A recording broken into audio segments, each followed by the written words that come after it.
सच्चिदानन्दरूपाय विश्वोत्पत्त्यादिहेतवे तापत्रयविनाशाय श्रीकृष्णाय वयं नुमः। शान्ताकारं भुजगशयनं पद्मनाभं सुरेशं विश्वाधारं गगनसदृशं मेघवर्णं शुभांगं लक्ष्मीकान्तं कमलनयनं योगविरधानगम्यं वन्दे विष्णुभवभयहरं सर्वलोकैकनाथं। बोलो जगन्नाथ भगवान की जय, लक्ष्मी माता की जय, योगिनी एकादशी की जय। आप सबके हृदय में विराजमान प्रभु को हम प्रणाम करते हैं और आज हम आपको योगिनी एकादशी व्रत की कथा सुना रहे हैं, जो इस प्रकार है।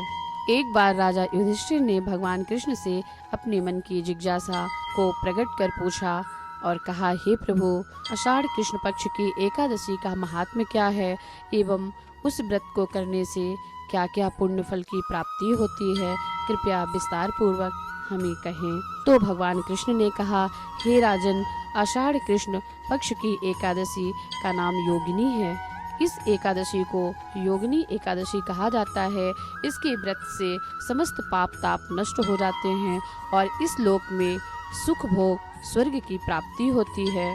हे राजन, अब मैं तुमसे पुराणों में वर्णन कथा कहता हूँ, जो ध्यान पूर्वक सुनो। स्वर्ग धाम की अलकापुरी नामक नगरी में कुबेर नाम का एक राजा रहता था। वह शिव भक्त और भक्ति में सदा लीन रहता था।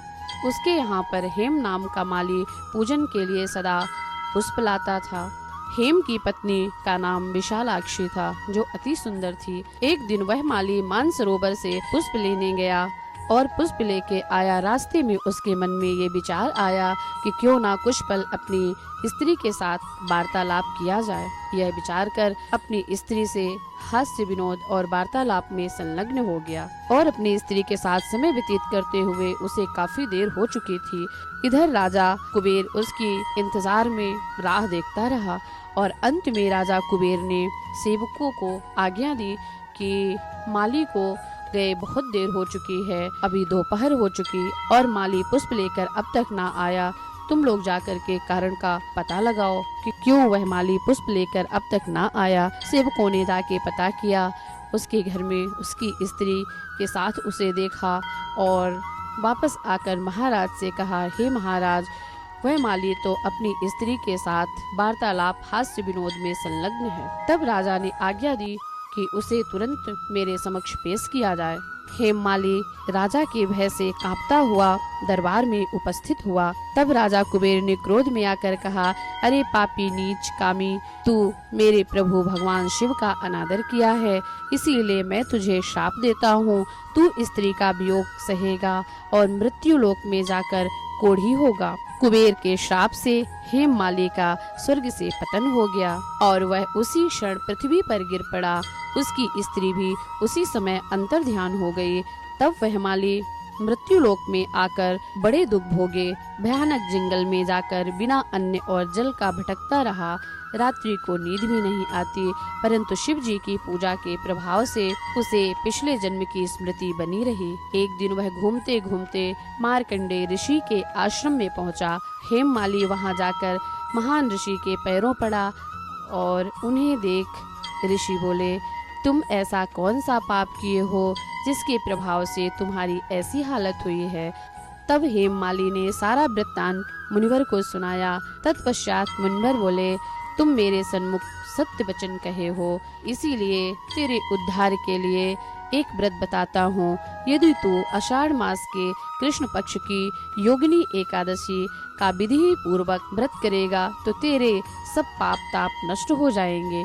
यह सुनकर हेममाली ने अत्यंत प्रसन्नता से मुनि को साष्टांग प्रणाम किया। मुनि ने उसे स्नेह के साथ उठाया। तब हेममाली मुनि के कथनानुसार विधि पूर्वक योगिनी एकादशी का व्रत किया।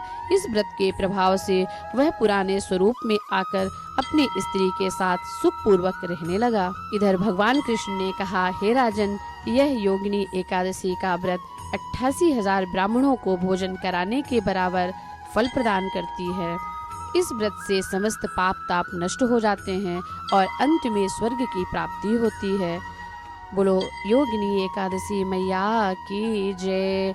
बोलो श्री जगन्नाथ भगवान की जय। महालक्ष्मी माता की जय।